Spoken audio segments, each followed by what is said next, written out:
Welcome to the Twinkle Talks EYFS podcast.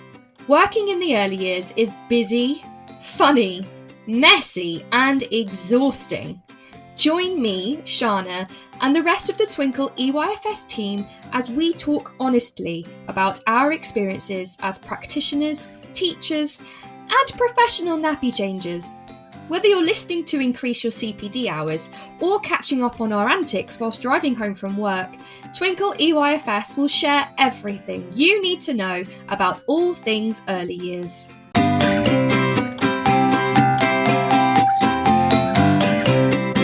Hello, wonderful listeners. It's Shana here from Twinkle Talks EYFS, here with another episode just for you. And I'm really excited about today's episode. We've got the wonderful Angharad Welch here, and I'll tell you a little bit more about what she's come to talk about later. But first, we're going to try a new segment before we get into our main event. This one is called Top Early Years Practitioner Hacks.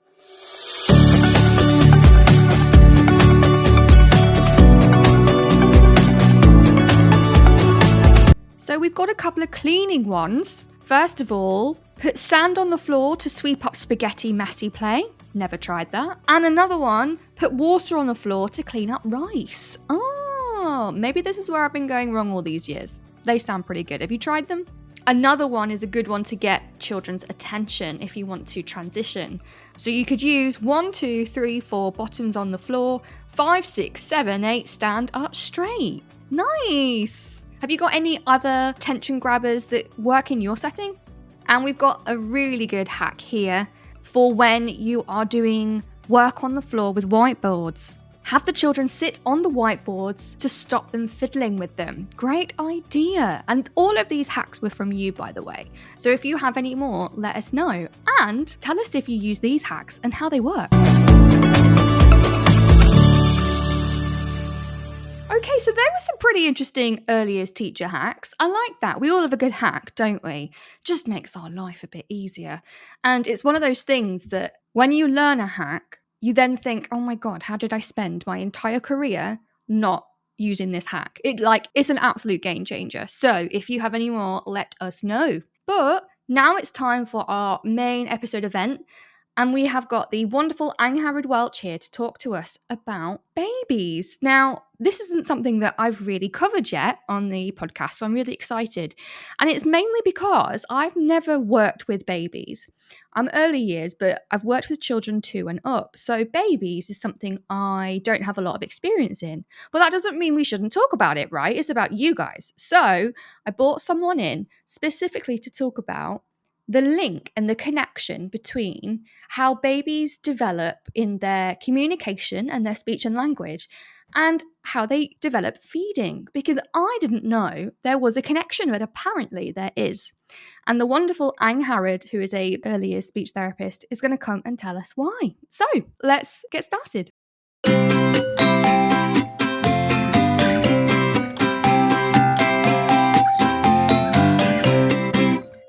Angharad, it's so great to have you on Twinkle Talks EYFS. Thank you so much for taking the time to come and talk to me.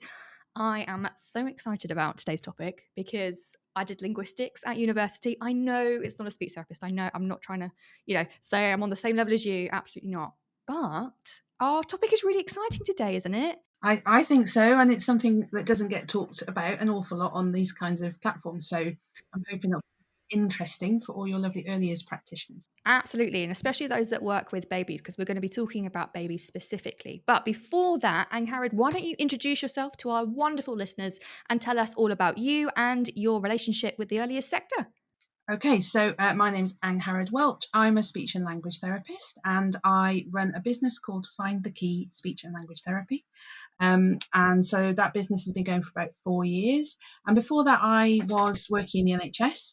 And basically, throughout my career, I've worked for a long time. I did almost exclusively early years. So when I first qualified, a big part of my job was Sure Start. I don't know if any of you are old enough to remember Sure Start.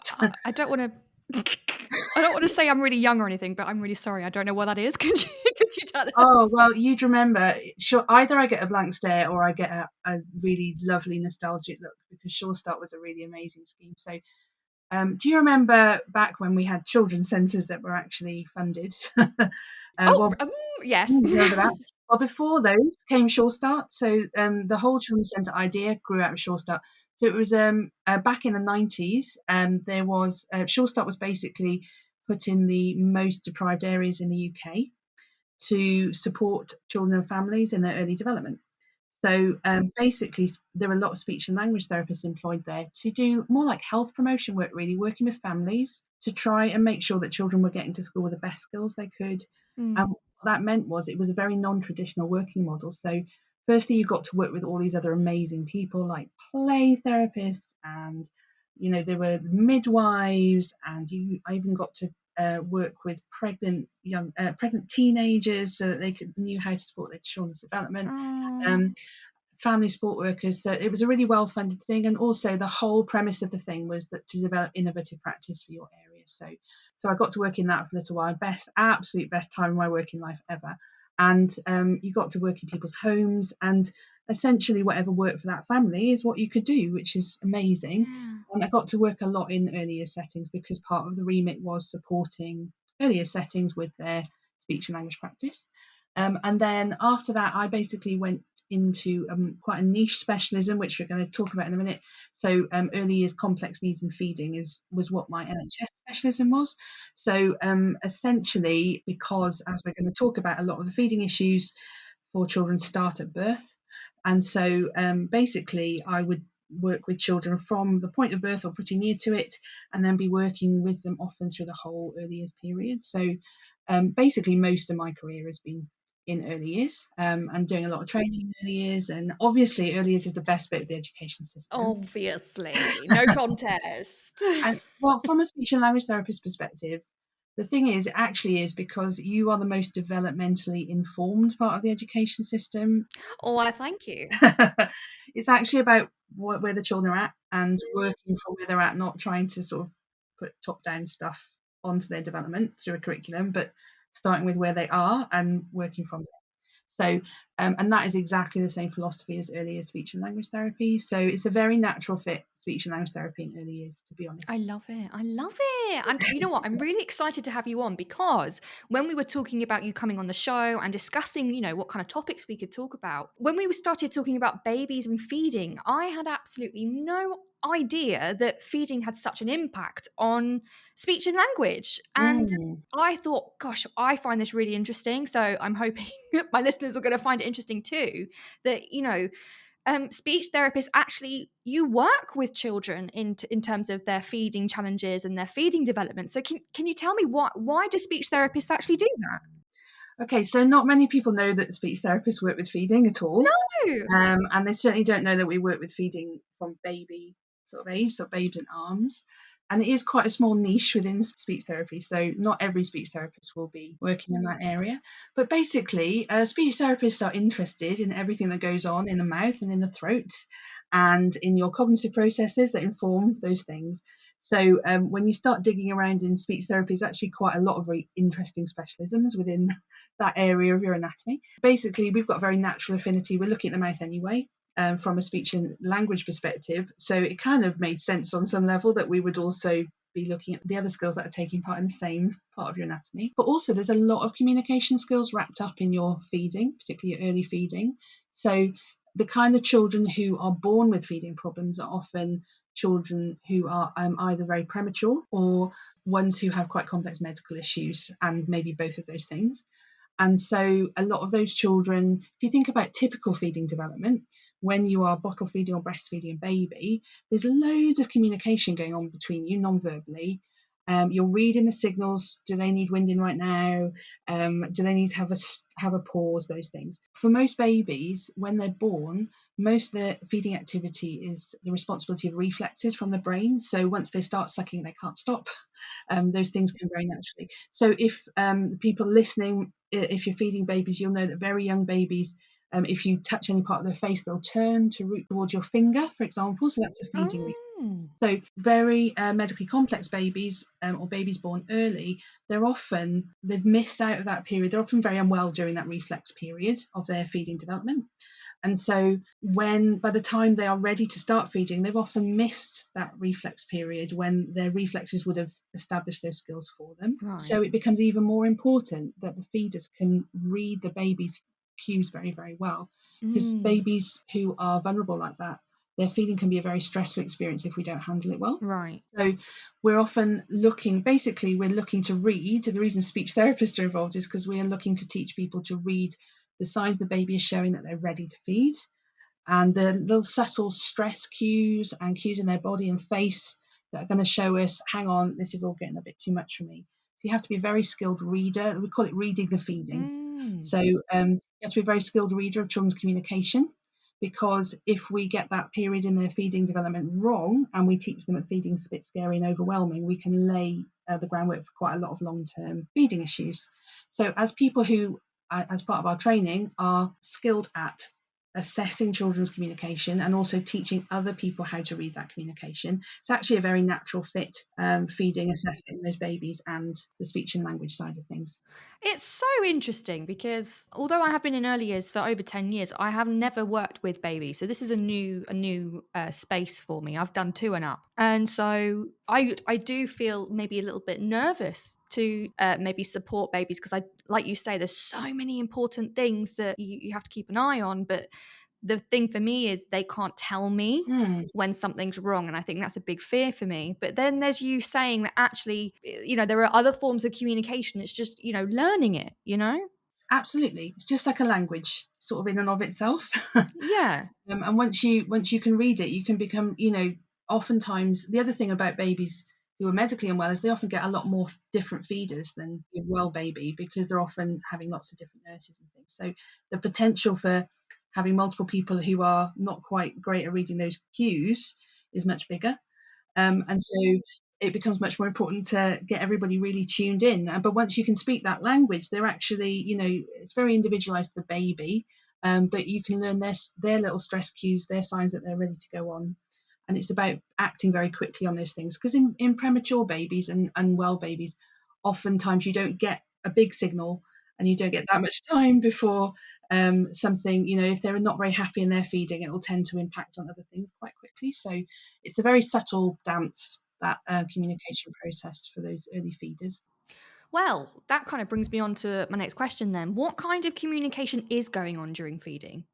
Are you talking about unwell babies now, or are you talking about more typically developing babies? Oh, both, please. I didn't know there was a difference. This is why it's great to have you. Tell us both, please. Okay. Well, I mean, they're not so different, but the signs are probably you're looking for are probably more subtle. I mean, so basically, first up, you're looking for your cues that children are ready to feed.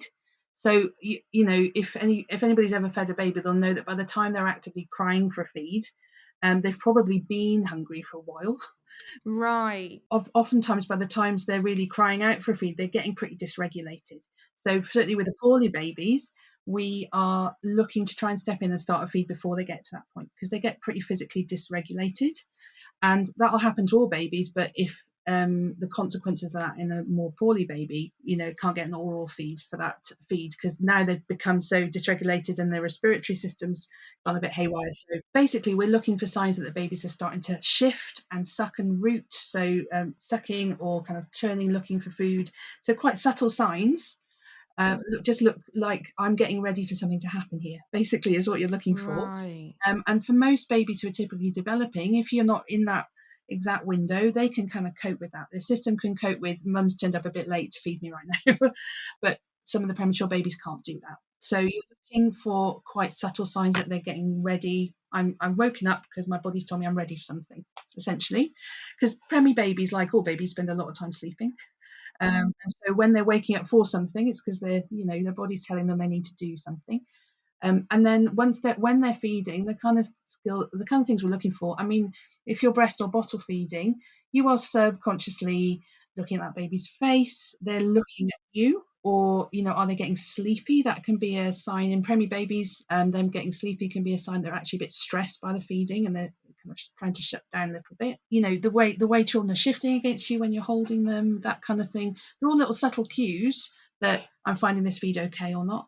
And in premature babies, because they don't have such good control over their bodies, they'll often show quite subtle stress cues. So, for example, splaying out their fingers in a little Oh. startle. So that startle reflex will kick in, like when you jump. Yeah, yeah. That's a reflexive pattern in your body. So the little startle, sometimes you'll see a very subtle colour change in their skin because their oxygenation levels are so interlinked with their feeding, and little facial grimaces, things like that. So really subtle, and those things will also happen in well babies, but they've just got a much bigger window of tolerance, basically. They can cope for a while if that feeding interaction is not kind of perfect, but we need to be right on the money for our more unwell babies, basically. Yeah, definitely. Goodness, it's really important, isn't it? Goodness.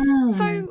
what kind of impact does either, like you say, a successful feeding development or maybe a more complicated one? What's the impact maybe in later early years life? Does it affect their speech? Does it affect their social skills? What kind of impact does actually this feeding development have? Well, it can do. So, I wouldn't want to scare everybody. Not every preemie baby is going to have a load of feeding issues. No, of But course. if you've struggled earlier on with, the more medically complex you are, the more likely feeding is to be difficult for you, because feeding is the culmination of lots of different things going on in your very skilled process. And so if you have struggled quite significantly early on, you've often been tube fed for a period. And sometimes this group of children really struggle to get off their feeding tubes for various reasons. Now we're going to talk about tube feeding in a bit.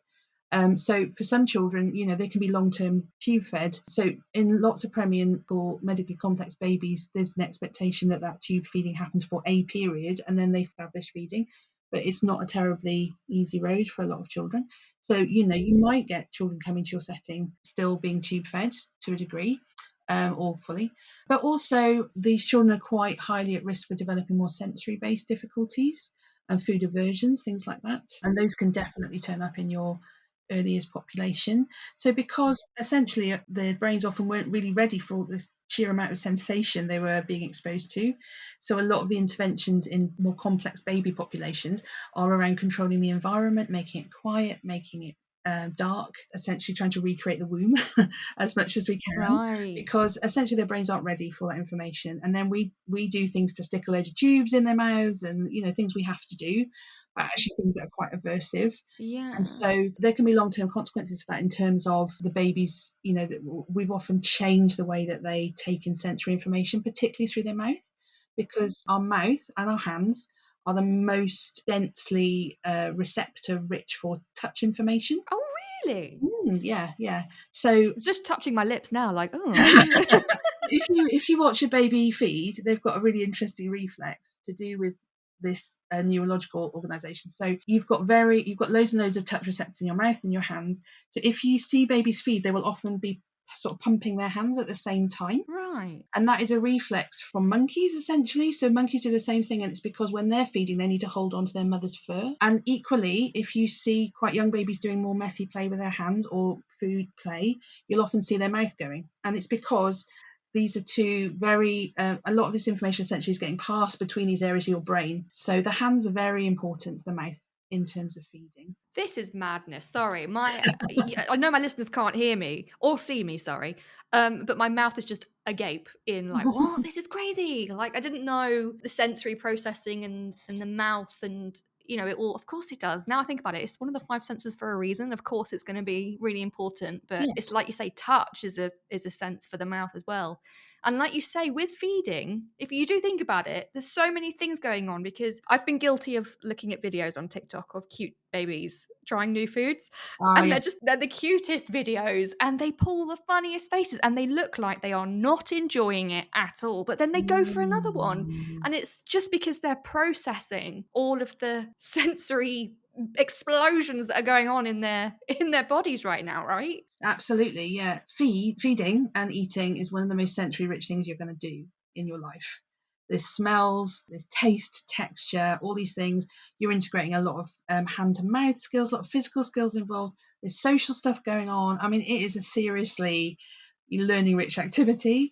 And so if your brain has come into the world not quite ready for all this stuff, it's very common to have knock-on effects on feeding and communication later on. And then also a group of children who can have similar needs from a slightly different basis is autistic children can sometimes struggle for similar reasons in as much as they're often struggling with the sensory aspect of Yeah. feeding. So they can come sometimes, your children who have had a lot of tube feeding being quite poorly children, they can present from a feeding perspective in similar ways to some of the autistic children. Yeah, interesting. So I think you picked on something really important there, actually, that personally I've never had that experience, but I know a lot of our listeners will have, or might be getting some children in the future in their settings, in their nurseries, in their baby rooms, that are being tube fed. Mm. So how do we as practitioners support tube fed children and babies? Yeah, so the first thing is to not panic. Are you sure? Because I'm sweating just thinking about it. Like these children need my help, and I don't know what to do. But, as I think I've probably got across already, this is a really complex area, and so nobody's should be expecting you to dabble with this stuff without the appropriate professional support. That's Of the first course, thing. yeah. So there's a few things to understand about tube feeding, just to give you some context, really. So the first thing is understanding the reasons why children might be on them, because it'll imply different things in terms of what you can do to support. So the first thing, some children, I haven't really talked about this so far, but some children literally have unsafe swallows. So the neurological control of their swallow just isn't sufficiently good to protect their airway. So they'll be breathing in some of what they're eating or drinking. Right. We call that aspiration. That's pretty rare in an average early years environment. But for those children, they've got a tube, and it may well be lifelong to protect their airway, basically. And so for those children, it's more about learning the skills of tube feeding. And oftentimes, if a child is there over a feed time, your community nursing team will come out and help you with that stuff. They'll come out and train you, make sure you're safe to do all those things. And then, but the other reasons children can have tube feeds are sometimes children are safe to eat, but they can't maintain their calorie intake, either because they just can't feed for volume, they just fatigue very quickly sometimes, or sometimes they've got a really high calorie need because they've got a condition of some kind. And so they just can't possibly eat enough. And in that case, it's probably the dietitian who's going to be important in terms of making sure they're getting enough nutrition. And then the third thing, which is perhaps more of a speech therapy thing, is children who are tube dependent for these kind of sensory aversive kind of based reasons. They've had negative experiences around their mouth, and so they can't eat, even though everything is technically working in terms of their mouth and their swallow. So those are the children who we will often ask you to do our intervention with. And for those children, it's about being very low pressure. One of the big problems that happens is when people sometimes decide they're going to get a child eating. And so children are often particularly those children are often very sensitive to pressure around eating, and even implicit pressure around eating. And so actually there's two big areas you can really help with, and that's just being low pressure. And then also a lot of those children, a lot of the therapy is based around sensory play and food play. The last area, and the biggest area where early years environment is actually perfect to support children's feeding, is with these sensory aversive type behaviours, because for all the reasons I mentioned, these connections between the mouth and the hands, one of the big therapy interventions that we are doing is desensitizing the hands to being in food and other sensory experiences. You'll often find these children are very aversive to stuff on their hands, and sometimes the rest of their body too. And so because you guys are an environment with so much sensory stuff going on, it's actually perfect environment for working on children just quietly building tolerance of those types of sensations. So you might well find that a therapist would come in and give you advice about how to use your existing sensory activities to help children sort of desensitize to those experiences, because essentially children very sensibly, if they can't touch it with their hands, they won't put it in their mouth a lot of the time. So because their brain's kind of using their hands as a bit of a safety mechanism, does that feel okay to me before I stick it in my mouth? So I know that most early years practitioners, you have the opposite problem of trying to stop children putting things in their mouth. Yeah, I was going to say, like, I'm not sure my children got the memo of that one, because they try and put everything in their mouth. But a lot of the children I used to work with feeding issues, they often are very naturally suspicious of their mouth, those touch receptors and all the other receptors you've got in your mouth being overwhelmed with information. And so we often spend a lot of time building their comfort level with their hands first, and letting them decide when it's time to put things in their mouth. So the sensory play is something that you can really do and be supportive of in early years, because you guys are really the experts in that. It's perfect. See why I think early years is such a great environment for send. Oh, stop! You're making us blush, Angharad. Stop. No, keep going. But also there's a lot of communication going on during those interactions, and you guys are trained in those. Essentially what children with feeding problems need you to be is child-led, and you already do that in early years, because they need you to read their cues and to respect what they're telling you or showing you that they can cope with. And so it's exactly the same principle that you're using to develop their early language skills. Oh, wow. That's really comforting to know.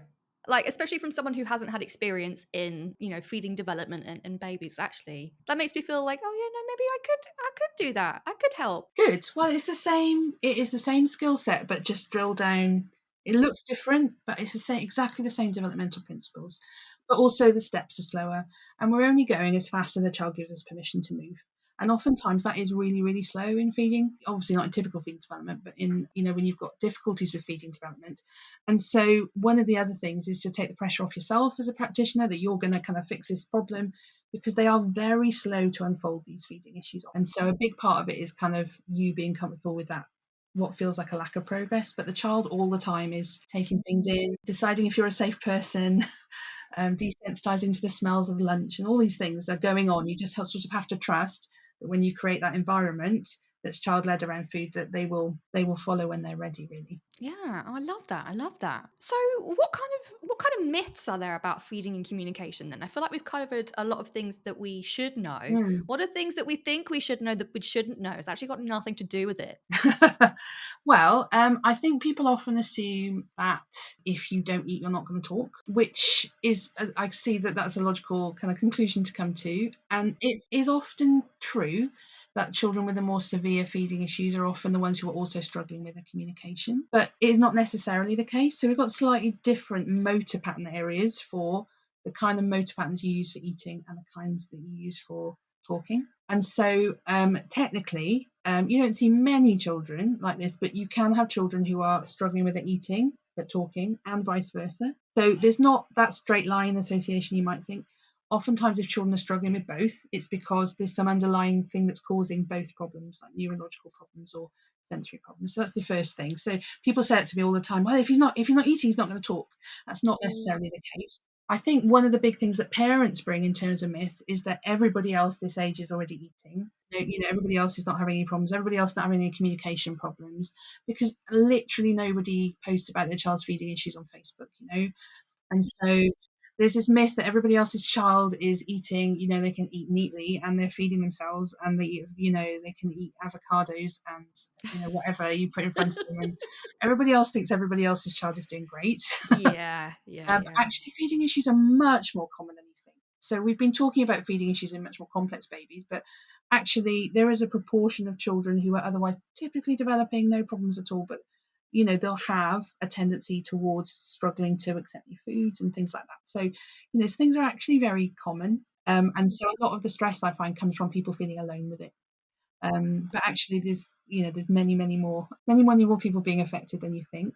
There's also one of the myths that's also helpful, I kind of mentioned it in passing, is some people feel when it comes to feeding, and I hope this isn't true in early years anymore because we view children differently now, but that kind of viewpoint that children are not eating because they're trying to kind of gain control over you or to kind of test you in some way, a behavioural problem, is not a terribly helpful way of framing things. No. You hear that from people.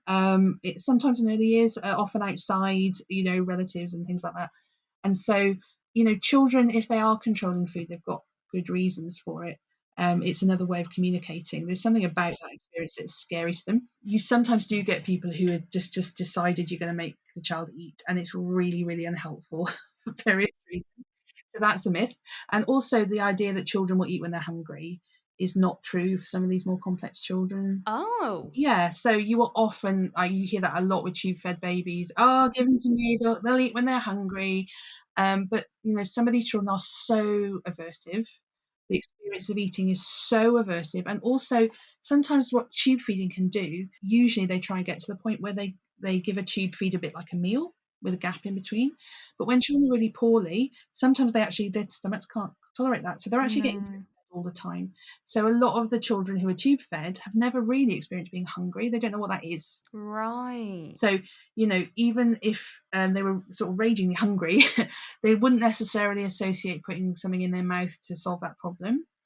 And even if they did, that can be so scary that they would still rather go hungry. And also for some of your autistic children, the signals that are coming from their system to their brain to tell them they're hungry are not, on a sensory level, not terribly effective. So they literally don't know they're hungry. So, that whole, for most people, it'll hold that when you're hungry you'll eat something, but actually the more complex children that's not the case, and that can cause a lot of stress. I hear parents say used to that to me all the time. Somebody, oh, they'll eat when they're hungry, and like a lot of parent blaming gets wrapped up in feeding. You must be doing something wrong to have this level of problem, and it's just not. Yeah, that's not terribly helpful. No. Gosh, there's so many, This, Angharad. I'm sorry. Yes. No, well, don't apologise. This is the information we need. The other thing that I think is a complete myth that parents torture themselves with is that there is a best way of weaning babies. Ah, The yes. old, baby led or kind of more spoon kind of fed scenario. And the truth is, most babies do well with a bit of both. And it's about choosing the approach that helps your baby. And so, there is no right or wrong way of doing that. We often will tweak that stuff. More complex babies sometimes need something specific, but Of course, yeah.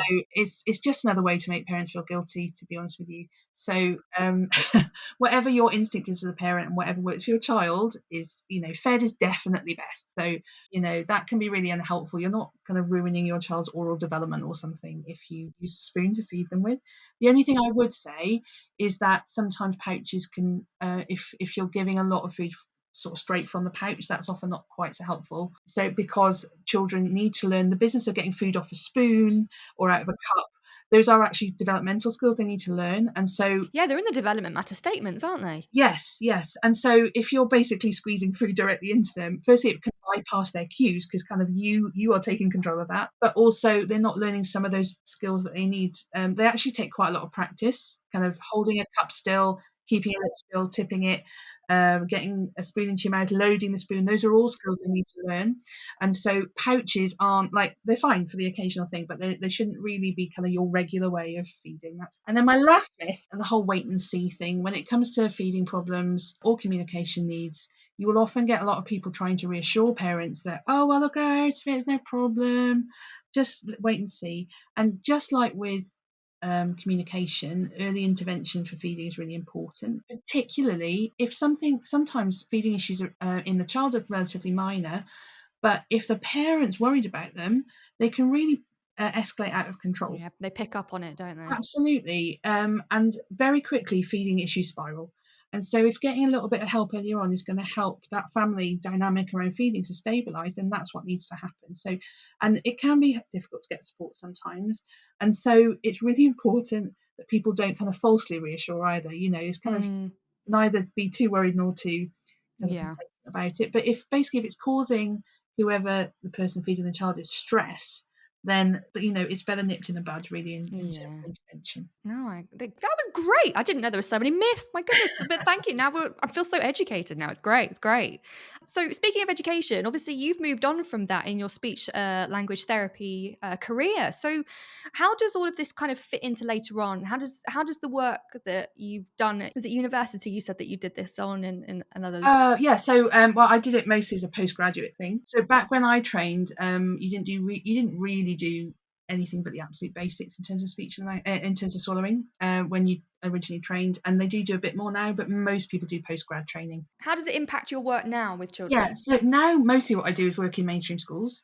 And what's interesting about being a feeding specialist therapist is that you are trained quite differently to a lot of speech therapists in terms of you are trained to look at the whole body in terms of how it influences what's going on in the mouth. And I think this is really pertinent to your early years kind of audience. Basically, what you see going on in the mouth is a reflection of the skills in the rest of the body. So if you think about what's going on in your mouth as fine motor skills, so all the things you do with your tongue and your jaw and your lips are fine motor skills, just like when you're doing things with your hands. If you do not have, you wouldn't expect a child who hasn't got kind of quite foundational gross motor skills to be doing super specific things with their hands. You wouldn't expect them to pick up a pencil and write if they couldn't it up, for example.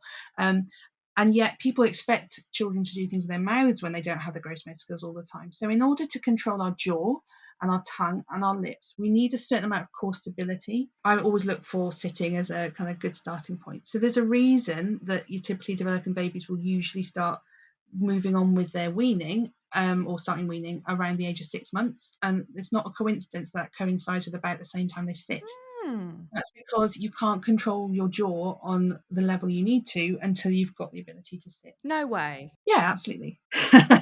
My mind is, you know what? I've got lots of friends who have just had babies. If they weren't listening to this episode already, they're going to now. I'll be like, guys, you need to listen to this. Nature is a really clever thing. So not only if it kind of makes sense, doesn't it, that children, until you can sit, you don't, your skills with your arms for reaching and bringing things to your mouth develop at around the same time. That makes sense actually that you wouldn't start getting onto solids until you can sit up and reach for things and bring them towards your mouth actually, Right, because yeah. the body's kind of saying you need all this skill set at the same time for feeding. So and then equally things like when children move on in their chewing, we need to be able to, I'm getting really technical now, but your tongue needs to be able to cross the midline in your mouth, do a little figure Oh, of 8. yes. I know about that. I find motor skills crossing the midline. I get that bit. If you have a child who's not doing that in their play, they're not reaching across their base of support for a toy, they can't coordinate both sides of their body, they're not going to be able to do that in their mouth either because they haven't got the sort of neurological skills on a gross motor level. And so what that's got to do with mainstream environments is that I'm always looking at children's gross motor skills to see whether they're really. So some children get really good at kind of covering for gaps in their gross motor integration.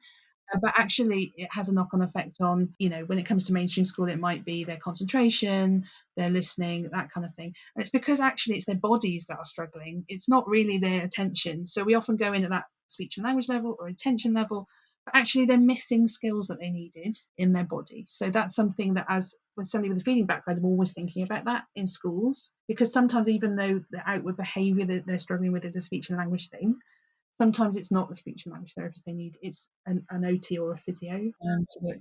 And similarly, the sensory piece as well is something that you don't traditionally get trained in speech therapy, but is very pertinent for feeding work. And similarly, if children are not able to take in the relevant amount of information from their environment and from inside their bodies, and then work out what to do with that sensory information, it becomes very hard to feed.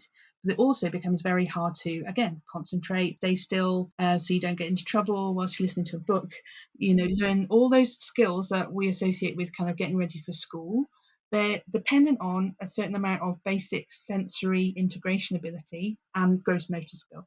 So your sensory motor skills absolutely are the foundation for speech and language and for everything else that comes after. And I think that we often don't pay enough attention to that. It's interesting seeing the year group of children who perhaps have come through after lockdown and maybe haven't had so much gross motor activity because people are saying, oh, they can't sit still, they're struggling with their learning. And that makes a lot of sense to me because they haven't got that foundation of sensory motor integration. So important.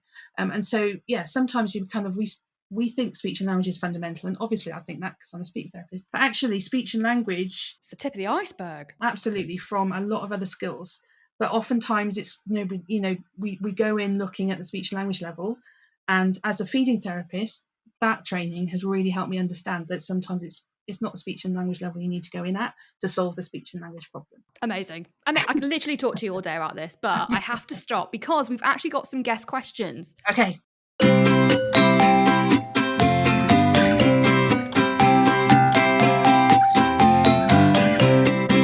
So the first one, how can you encourage babies or toddlers to try a range of textures and flavours when they often refuse to try new things? You're kind of touching on this. We have food play and sensory play is your short answer on that.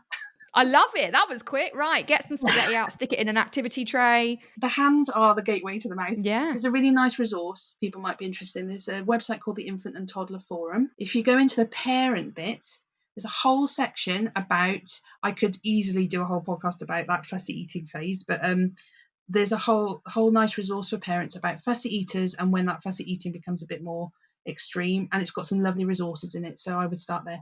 I love it. Thank you. So informative. Next question. This is an interesting one. Okay. What exercises are available to help improve swallowing that parents and practitioners can do with a child? We haven't really talked about that, have we? No, we haven't. I haven't talked about there aren't any. Oh wow. So swallowing is under your subconscious neurological control. Yeah, I thought it was like an automatic. Is it? It is automatic. On the swallowing front, if there's literally a swallowing problem, there's not a whole lot we can do about that. We influence that with things like changing our food textures and temperatures and stuff.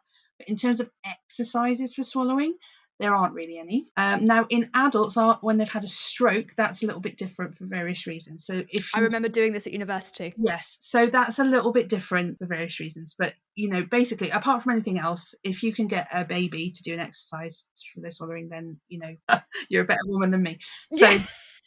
so for swallowing, I wonder if that person's asking a question more from a feeding perspective, because essentially the short answer to this question is that the best way to learn to feed is by feeding. So I wonder if what that person's thinking of is more like oromotor exercises. There's not a great basis for doing oromotor exercises for feeding or for communicating, to be honest with you. It's actually quite a controversial area in speech therapy. Now, there are reasons I will very occasionally do some oromotor exercises, but I would only be doing them if a therapist has told you to. So generally speaking, there's nothing kind of like off the shelf you could learn to help with those things, because basically the way the brain's organized is, if you want to, and there are always exceptions to a rule, but as a general rule, if you want to get better at feeding, you do it by feeding, and if you want to get better at talking, you do it by talking. That's how the brain's organized. So for swallowing, definitely there isn't anything for children. You may very occasionally see oromotor exercises for eating specifically, but even then, not very often. So there's nothing generic I can sort of point you to. Sorry. That's fine. That's fine. Sometimes there's not an answer, isn't there? And that's important to know, because I bet some people might be thinking, oh, there's got to be something that we're doing. I'm at fault because I don't know the exercise. And it's actually, well, no, there is no right answer. No. And to be honest, if you're at the level of needing to ask those questions, you've probably got quite a complex need on your hands, because there are things you can do whilst a child's eating to feed them in slightly different ways that will challenge their muscles a little bit. But that's super specialist, so it's really hard to give you general answers about that. No, that's fair enough. Fair enough. Okay, last question. Mhm. Breastfeeding and bottle feeding. Mhm. Is there a difference? Does it impact or not? Are they the same? They are slightly different in terms of how the baby deals with these things in their mouth. There's a difference in how the tongue works, basically, to get the milk off. Right. So with breastfeeding, it's more of like a stripping motion. So if you've ever seen a picture of a mum's nipple in the mouth, it actually is quite a stretchy thing, a nipple. Oh, a lot of my friends have told me that their experiences of breastfeeding. I'm yeah. The baby's tongue is essentially kind of like stroking along the length of that to kind of get the milk off. Yeah. With a teat on a bottle, it's more of like a compression action. Oh, yeah. They are very different movements, aren't they? They are quite different movements, and also the flow of milk is quite different. That's the other thing that makes a big difference between the two, because bottles tend to let out a set amount of milk, whereas breasts are more responsive to the baby. And so in terms of the kind of the letdown of the milk and that kind of thing, and the different types of milk you get over a feed, very interesting. So yes, there's a difference between the two, which is partly why some babies will struggle if you're switching between the two. Most typically developing babies will sort themselves out, they'll work it out. But I know it's a time that can cause a whole lot of stress for people when they're trying to, finish maternity leave and now they need to get their child onto a bottle. But most babies will sort it out. Sometimes you're better off just going onto a cup, by the way, depending on how old if your baby's quite close to cup age anyway. Sometimes you're better, like, this is just a completely different skill set, I'll just go on to something like a doily cup, or sometimes that's the case. That's the kind of thing your health visiting team should be able to help you with, or sometimes they have lactation consultants and stuff that can help you. I love it. This has been so interesting. I've learned so much. I know I can't keep you forever. I shouldn't, but I've honestly feel like I've learned a lot. So now, Angharad, it's time for some fun. Are you ready for some fun? Yes. Yes. Okay.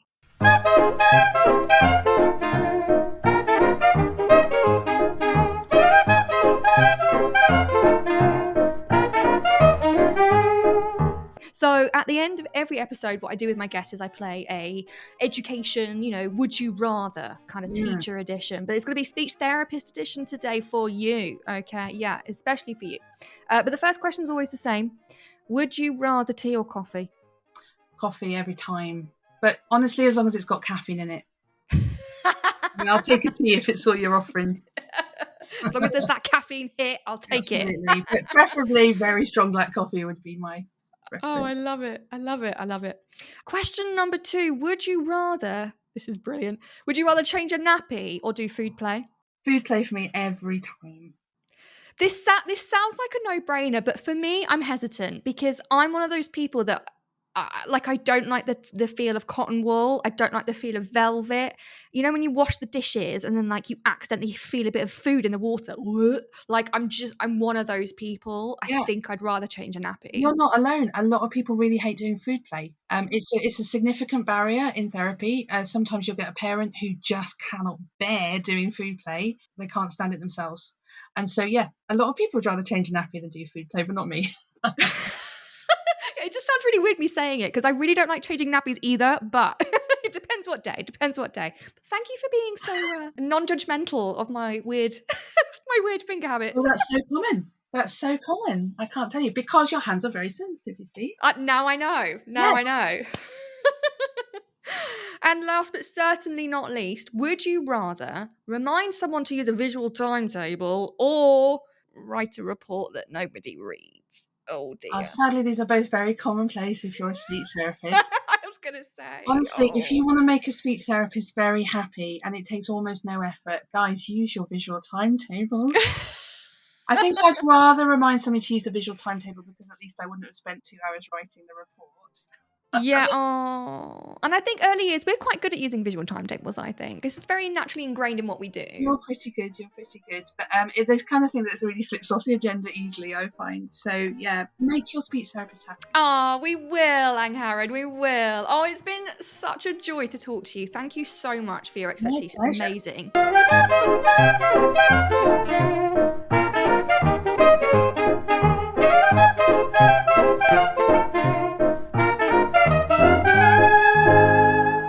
I'm sure our listeners are going to want to explore this and learn more because there's so much more we could cover. We could literally sit here for hours. Where can people find you? What projects are you doing so that our listeners can, reach out to you if they have more questions? Yeah, so I'm all over social media. So my business is called Find the Key Speech and Language Therapy, and that's what I go by on Facebook. I also have a Facebook group as well, which you can find from my page. On Instagram, I'm Find the Key SLT, Speech and Language Therapist. Find the Key SLT1. And I'm also on LinkedIn. That's a good place to catch me. So I post really regularly and blog on all these. You do. I have an earliest project that I'm in the middle of rehashing a little bit and relaunching. So look out for that because I'll post about that. That's more of a speech and language project. If you've got any feeding questions, general feeding questions, I'm always very happy to answer them because it is a really fascinating area. It's something that I don't talk about quite so much on social media because it's quite a hard topic to explain simply in a post. Oh, you've done very well today. Oh, thank you. But I'm always very happy to answer your questions, particularly your kind of fussy eaters, that kind of thing. Those are questions that we can get into. So if anybody's got a feeding question specifically, they're very welcome to come into the Facebook group. That's where I encourage people to ask questions. And then you can follow on and see I'm always doing bits and pieces, webinars and various things through my website. So follow me on social media and then you'll find out all about it. I love it. In the description of this episode as well, what I'll do is I'll put all of your social media handles in as well so that people can it's a click away. They don't have to search. It's just there for them. I love it. Awesome. Oh, you are amazing. Thank you so much for spending time with me today. I hope we get to speak again and I look forward to everything that you do in the future. Oh, I can talk about speech and language related things for hours. Yay! So, yes, absolutely. That would be brilliant. Oh, thank you so much, Angharad. Thanks for having me.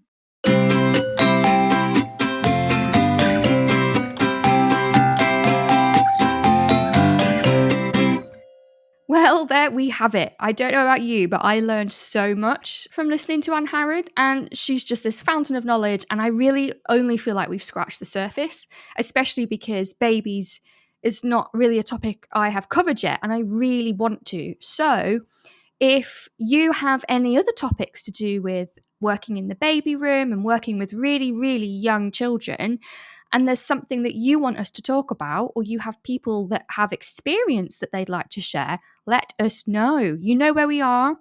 You can find us on Instagram, Facebook, Twitter, TikTok. I mean, we're pretty much everywhere. So find us and just give us a message. Anyone is welcome on this podcast. You don't have to have X amount of followers. It's not that. This podcast is about real practitioners, real people in the real job. And that's exactly what you are. And Twinkle will also be sending out a monthly newsletter highlighting the latest news, resources, and activity ideas specifically for practitioners who work with children under 2. How cool is that? So if you would like to sign up to this newsletter, it's free and it won't sign you up for a Twinkle membership. It's just the newsletter. Follow the link in the episode description. How exciting! So until the next time, I hope you have a lovely week.